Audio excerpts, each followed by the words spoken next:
This weekend you may be lucky enough to be getting your hands on the Champions of Slaanesh box set like this one, and inside it not only does it come with a bunch of models, and more like my previous video, it also comes with a limited edition version of the Emperor's Children Codex, which has 17 whole Emperor's Children datasheets and 5 demon datasheets. And maybe, even though there's so little units in this book, you might be overwhelmed in what to buy first. So today I'm going to take you through every single Emperor's Children datasheet and rank them for you in a very original video known as a tier list. Thank you very much to Games Workshop for sending me this book along with the Champions of Slaanesh box set for review. I really appreciate it. If you are thinking about picking up any Emperor's Children, there is a link in the description to the Outpost, who sponsor the channel, for some discount Warhammer, along with the Colourforged spray paints, which are the only ones I use. Also, I see you. Why haven't you subscribed yet? You like Emperor's Children. I like Emperor's Children. We should be friends. So let's get into it. Let's talk about Fulgrim, okay? But Fulgrim is the Primarch, okay? He is the guy, the reason you buy an army of Emperor's Children usually. He's got the fun poison rule, which I don't think will actually come up very often, but he's absolutely horrific in combat. I say that, is he horrific in combat? He's pretty good in combat. Sustained is pretty fun. Obviously, if you take him in Mercurial Host, you can re-roll the advanced rolls. If you take him in Coterie Conceited, you can get lots of extra buffs. However, in Coterie Conceited, which is arguably the best detachment, I think, he has to be your warlord. He's like got a big tag on his head. If you kill a warlord, that means you can't get any more pledge points. So yeah, you can get lethal and sustained on him through a few ways. His issue is the Demon Primarch of Slaanesh, which is obviously his aura abilities, right? They just make him better. And they make him a bigger distraction. He's not a... The problem is with Fulgrim compared to any other Primarch in the game, or any other even like Warlord in the game a lot of the time, he's not a force multiplier, which I think is his big problem. He doesn't make your other units better at all. So yeah, so I think that really holds him back, which means he stops being S tier. He's quite strong, but I think every time you put Fulgrim in a list, he's probably the first thing you drop. He's really cool. I'm going to play him on Friday as well. You should see the model standing I'm using for him, by the way. It's going to be so good. You can't wait. The thing is with Fulgrim, like the narrative, he's very full of himself and very self-centered, which means it keeps him B tier. If he was like 300, I think it'd be crazy. He doesn't do anything for the army, so he's just a 400 point sink for a distraction. He's going to go kill stuff and he's going to get shot for like 3 turns, right? Maybe probably 2 turns, let's be honest. Sometimes 1 turn. But he's going to kill shit. He's going to make combat, which is obviously really good. Consistently make combat, probably. Yeah, 325 would probably be like a nice amount. But as I say, if he was like 300 or closer to 300, I think you'd take him every time. It's the 85, because that's a unit of infractors. Next up, we've got Lucius the Eternal. There he is. Lucius is just like, in my opinion, auto take. I don't know how anyone can say Lucius isn't an S tier. 140 points for Lucius feels great. He is also no longer Eternal. That's true. He is no longer Eternal. He's just got a 5 off Philippe. He doesn't punch tanks, but if they've got legs, you f***ed it. If you've got any sort of legs or tail, you have f***ed it. The thing with it, he can go with Flawless Blades, which we have to consider. Now, I think running in with Flawless Blades might be a little bit of a trap. If you run in with Flawless, he loses his Fight First buff, and he loses Lone Operative, obviously, but then he benefits from the Demonic Patrons. They get crit 3s to win, so they wound anything in the game on 3+, but I think the Lone Operative and Fight First is arguably better. I don't think there's any list that doesn't run a Lucius. You can say Fulgrim's not in the list and no one bats an eye, but if someone says you're not running Lucius, you're like, you played a friendly, bro. It's how I ran him in Coteries, right? So in Coteries, you need your warlord to be alive. Lucius is a prime example of the literally, you can't stop me gaining pledge points because he's got Lone Operative. If you charge him, he's got Fight First. So he's like the perfect for that sort of thing. But then if you're not running him as that, he just runs around the board and kills. Okay, next up we got the Lord Exultant. It's your Chaos Lord of the detachment. Obviously, it gives the unit lethal hits. He's got the +3 attacks and gain AP, which I think is a little bit of a downer compared to like a normal Chaos Lord. Phoenix Power Spear, which is that's what you're going to take with the Rapture Lash, but most of the time you're going to be winning on 2s. The thing is with it is mostly I'm running 3 pistols S tier. He can take 3 pistols, right? A bolt he's equipped with a bolt pistol, of course, I forgot. He's equipped with a bolt pistol, a plasma pistol, and a Phoenix power spear, and a close combat weapon. And you can replace the Phoenix power spear with the Screamer pistol. So now you can run him as 3 pistols. He's a better Cypher. Maybe he's S tier. S for suck it, Cypher the dark boy, the evil boy. One in each hand and one in the mouth. Bro, Slaanesh. He's got an extra one, you know what I mean? It's like on his belt, like in Dusk Till Dawn. Pops his belt, pops out another gun. I think you're probably going to take them all the time, but they aren't necessary. With the enhancements, they can get a little bit crazy. I think I know what wants to be on S tier, and I don't think the Lord Exaltant needs to be there. Even though you can take 3, I think A tier is great for him. He's going to be at the top of A tier, I think. I think you take him all the time, mainly because you don't have enough characters. Yeah, maybe. But the next one, though... Lord Cacao, the Lord Cacophonist, okay?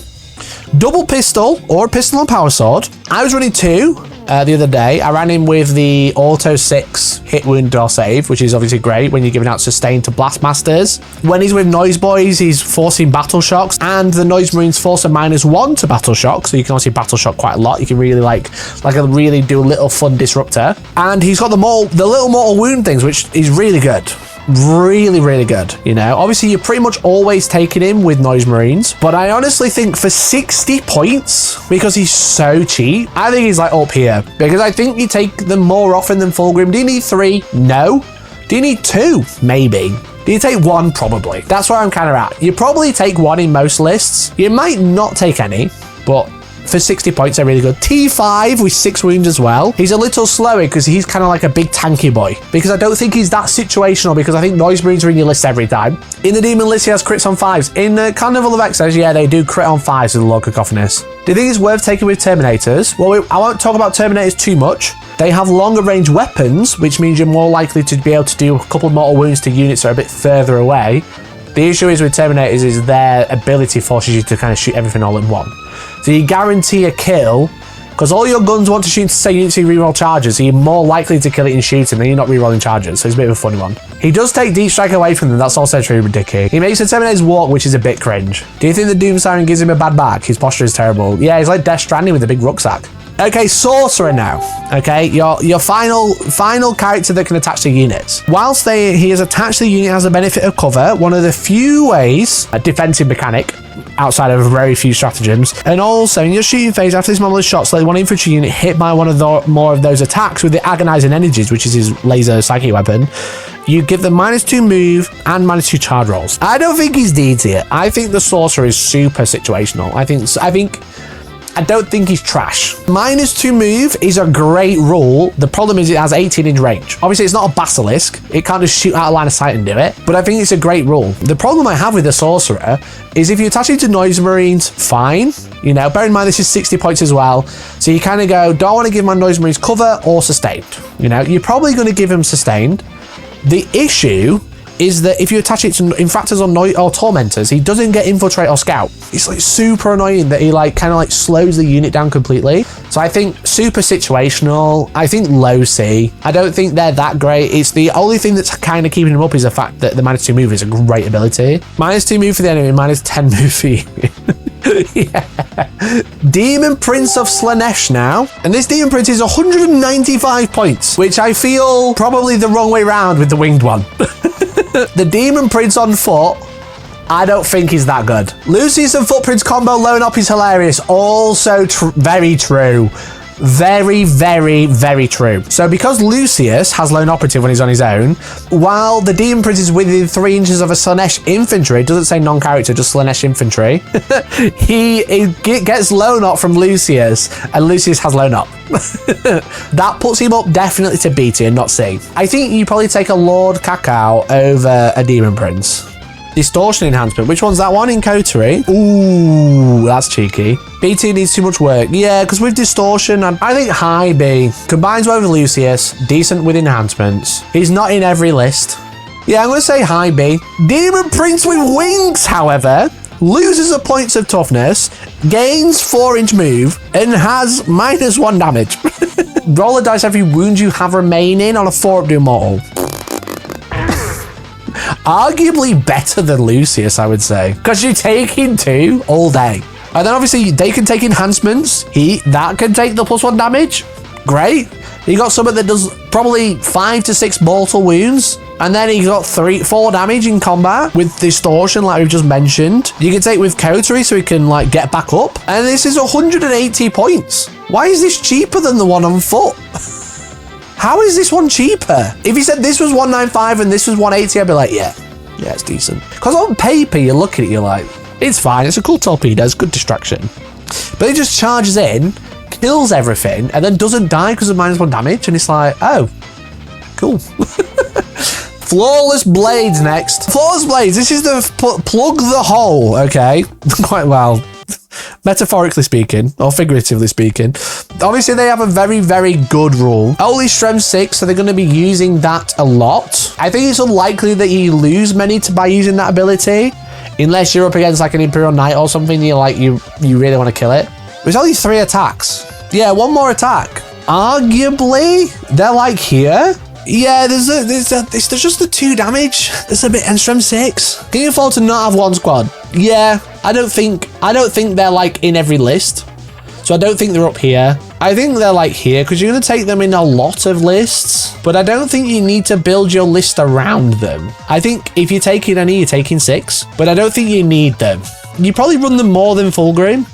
I think Fulgrim's starting to feel comfy down here, to be honest. The problem I have with Flawless is you can't attach anything to them other than Lucius, and Lucius doesn't want to be attached to them. If you could take a Lord Exalted on them, bam, straight up there, you know? I think because you can't attach anything to them other than Lucius, which means they are locked out of every enhancement in the book, pretty much, except for the one in not Renegade Raiders, Rapid, the vehicle one. The one where it's like choose a unit and force them to move. So I just think because you can't do that, you're probably not taking a character on them, which means they only have 3 attacks each. They're not getting any other buffs. They are wounding on 3s. That is really good. Don't get me wrong. I think they're fine. I don't think you need them. They're cool if they got them. They're great. They're a little scary. So yeah, you take 6, but you don't take many. Fulgrim might get pulled down. I think we honestly might be pulling Fulgrim down 1. Because Fulgrim is worse than all of these units. Next up, Chaos Spawn. Actually quite a sick unit. Where's my Spawn? 80 points for 2. 6-inch reactive move. They're going in A tier. Honestly, you take them more often than these. You can't attach them to anything. You can't really manipulate them very much. But 70 points, move 10, advance and charge. Actually do something, not just sabotage. Great unit. What is a good Slaaneshi proxy for a Spawn? Slangor. You can also go to the Outpost, ! Outpost. Let's try it. Whoa, 31 quid? In stock? It's going straight in my basket. Never mind, chat, they're out of stock. Sorry, chat, they are going to be out of stock as of probably in about 3 minutes. Cheap action monkeys, that's all they need to be. The cheap action monkeys that also like fly into combat really easily and can reaction move. Tormentors. Bolter boys. They have sticky. Realize I forgot Icon of Excess. For some reason, I completely forgot that the Icon of Excess is just every time you kill a unit. You know, the end of shooting phase or fight phase. You don't have to be on an objective. I don't know why I thought you had to be on an objective, but you don't. So they gain command points. They have precision, melter, and plasma, which is obviously stupid. So stupid. It's A tier. Let's be honest. Let's not beat around the bush. With the Lord Exalting getting lethal on your precision. So you roll a 6 to hit, and you just like wound with a melter with precision. Actually wild. Just a solid unit. Better than a Spawn, because they also infiltrate. Tormentors are just insane, okay?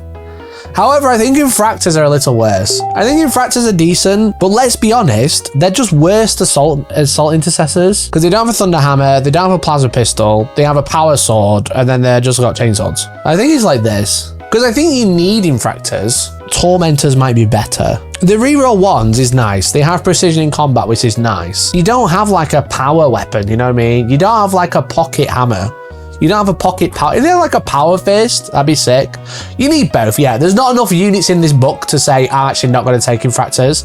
But I think I prefer the Spawn as a unit. If I had to choose, if I was like hanging off the edge of a cliff and someone was like, which unit are you going to take with you? I'd be like, yeah, I'll take the Spawn. You have a Lord in the unit. Yeah, you're not wrong there, to be fair. They are only 85 points, but I think they're just like The thing is with them is you have scout, right? So they're scouting rhinos early on, which is very fun. The scout makes them really good, but they're just assault intercessors with scout and no power thunder hammer. 411 isn't great. Yeah, there's not enough AP. If they're all AP2, I'd be like, fucking let's go. You know what I mean? It's the AP1 that's a bit of a Chaos Terminators next. You can't reinforce them. They're a max unit of 5. If they shoot every gun into the same unit, they get reroll charges against it, which is pretty good. Now, initial reading, I thought this unit was really, really good. But then I was like, ugh, they move fast. They advance and charge, which is great for a T5 2-up 4-up unit. And then they reroll charges as well. But then it's like, I've got to shoot all my guns into it. And the only character I can attach is a Lord Cacophonist, who then stops them deep striking. Because there's no Terminator Sorcerer or anything. There's no Terminator Lord. You want the reroll charges, but then you shoot everything into it. And it's like, okay, cool, I've just killed half the squad. Oh, I mean, they're fine. They're decent into like a tank, because you can like wound a tank or vehicle or equivalent, and then charge it, which is decent, with like chain fists and stuff, which is decent. Chain fist hit on 4s. Yeah. How many chain fists can you take? 1. Okay, yeah, they're gonna live in sea. And you just can't attach anything to them. I think that's the problem with like this book, because the book is very limited in terms of like numbers of units, but then also they're limited because the characters you do have can't attach to hardly anything. Nothing but Lucius can attach to the Flawless. Nothing but the Lord Cacophonist can attach to the Terminators, but they can't deep strike. The Lord Exalted can only attach to your battle line units, you know? All right, Land Raider. This is a Land Raider. It's fine. I think it's there. I honestly think bottom of C. You can put your Flawless and your Lucius in there. Cool. Are you attaching Lucius to Flawless? No.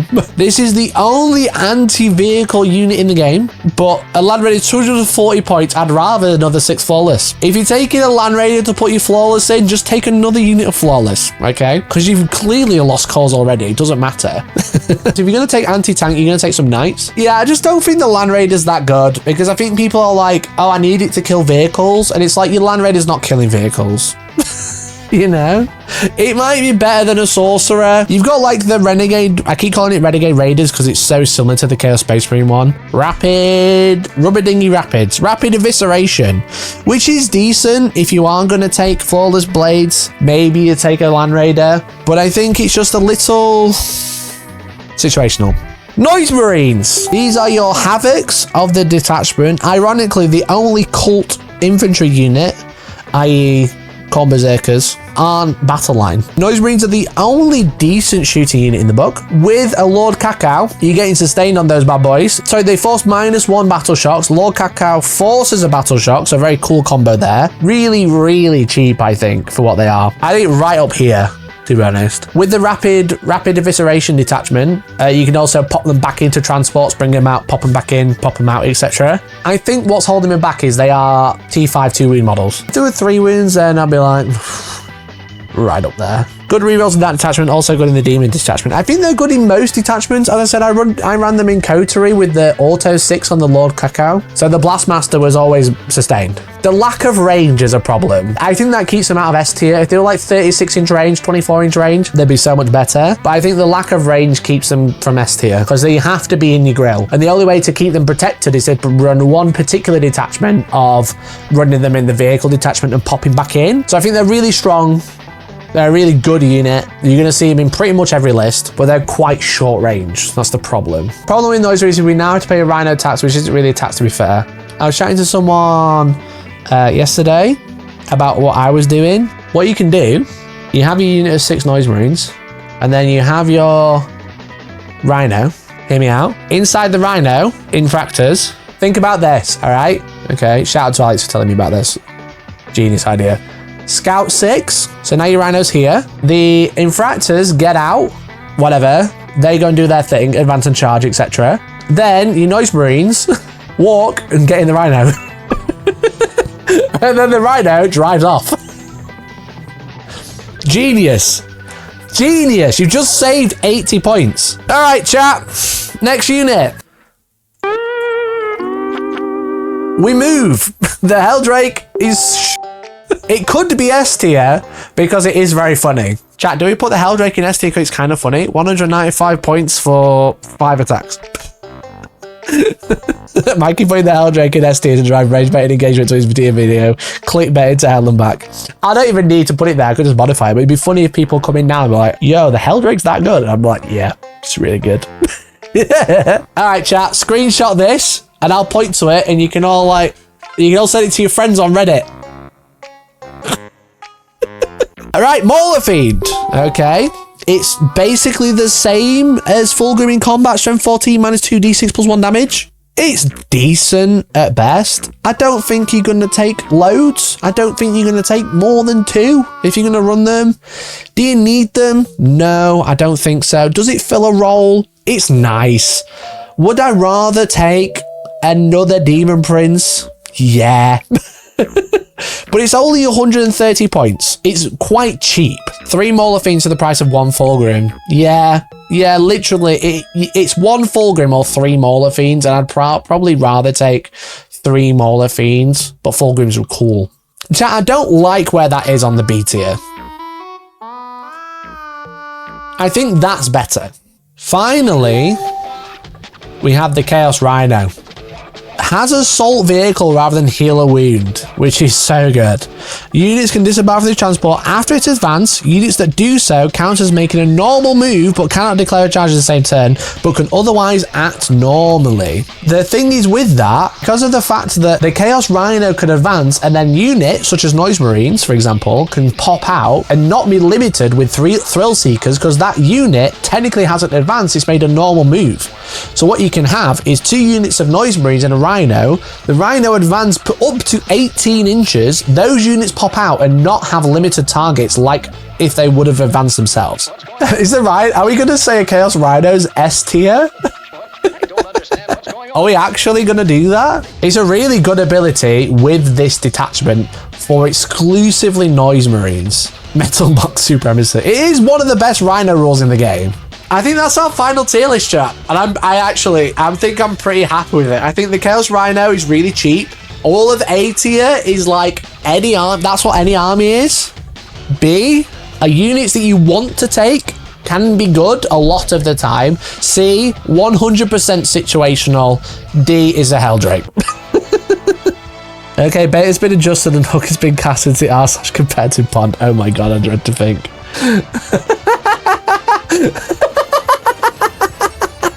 Fuck's sake. You didn't even link the channel, bro. Get my downvotes.